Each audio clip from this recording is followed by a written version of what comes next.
visit number 30. This is Michaela Walker, and she is Miss Texas. Hello, good morning, everybody. How are you? Thank you. So my first question is pertaining to why you're passionate about your platform.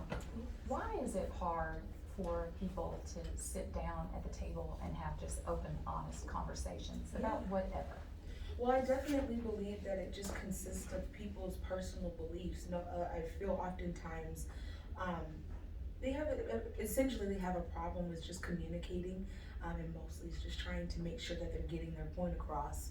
And it's of course different barriers, language barriers, even just social barriers that we come across that really prohibits us to be able to have those genuine conversations about certain things. And as you make that your platform, how will you tear down barriers to be able to communicate with others? Yes, well, I find the arts is such an amazing tool that you can use as a way to communicate with people. So I love music. That's my language, and I believe that music is my way of really articulating how people can really receive it. Everybody loves music, right? So is it music vocal or playing an instrument, or tell us more It's about all. music? I can do vocal, and I'm able to teach all of those things as well. So doing vocal lessons as far as instruments, I know how to play 36 different instruments. So 36. yes.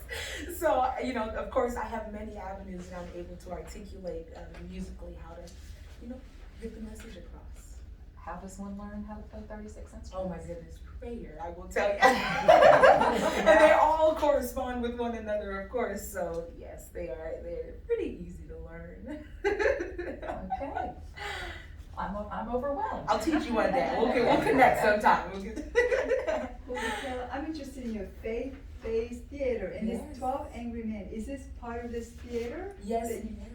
So just give me a little short snippet about this 12 Angry Men. What kind of morals or information that's delivered from this particular film or theater? Yes.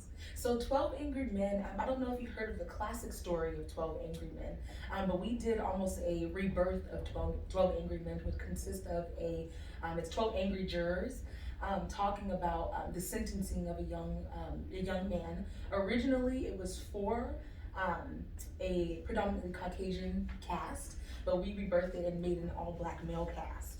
So that consists of 12 angry black men sentencing a young black man, but they each have different stories, different relationships with their communities. You have people that are, from, if you want to call it the hood, they're from the hood, or they're from really high-end communities, and just a mixture of men that are being able to sentence this young man. But the message essentially is showing the different racial barriers within our own black community, or my own black community, which was incredible. So Well, it sounds incredible because it's going worldwide to 14 different countries. Yes. So it's so and it hopefully will be on Netflix this year. So that's the awesome. goal. So how did all that happen?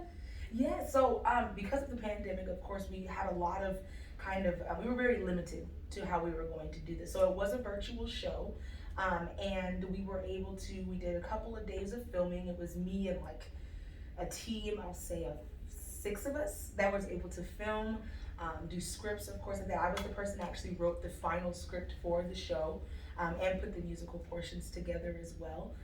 But it was all a live broadcast, a live streaming, and it was amazing. It was incredible. So, yeah.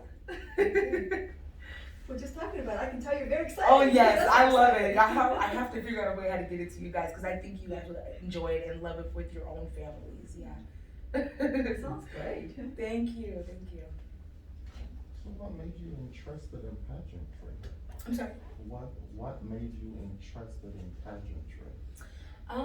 Well, my passion is I'm very driven when it comes to what I believe in and what I stand firm on, and pageantry truly gives me the opportunity and the platform to articulate that.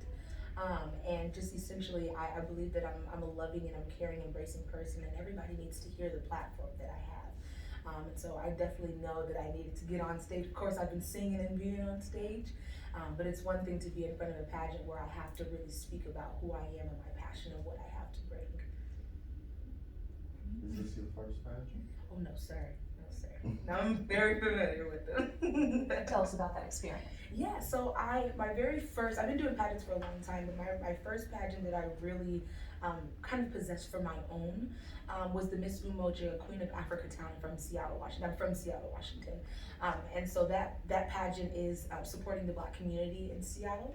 And I was able to be the queen that represented in the Miss Seafair program or scholarship pageant for leaders. And we were able to, I was just representing the Black community, of course, but I was able to win that and was the face of Seattle, Washington in 2018. Yeah. Awesome. Thank you. Wow. So I'm just interested in this arts thing because I'm a musician as well. Okay. Just curious, so 36 instruments. What do you? Is there any particular genre that's in? I enjoy classical music, so I'm actually studying that currently. I'm a business entrepreneurship major with a minor in music, so I'm studying classical music and opera currently. But don't let that fool you. I can sing a little bit of R&B and a little bit of gospel here and there as well. But my favorite genre so far right now is opera. I love opera. Tell me about your selection of glasses. Are those your signatures? These are my seeing glasses. So I just, as of 2020, not only was it 2020 clear vision, but I also got my own kind of clear vision. I just started wearing glasses. So I had to make sure that this represented me and I could see you all. Very stylish and different. Thank you so Yeah, I much. like that. Thank you. Why did you choose the color you're wearing today? I chose the color that I'm wearing today because I believe that red simplifies, it really expresses my true inner self. I am very vibrant, I'm very electric. 30 seconds. When I sit in a room, I command the room. I believe that red has a way of standing out. It's very unique, but it stands out. When you see it, you know exactly what it is. So, of course, I found it up today. So we You have got it just- all planned. We have a few seconds left. Anything else you'd like to tell us today? I would like to tell you guys thank you all so much for coming here and being here, and I really hope that through my platform and everything that you've read in our interview today, that you were able to truly see who I am and the kind of person that I can bring. Thank you so much. Thank Thank you very much.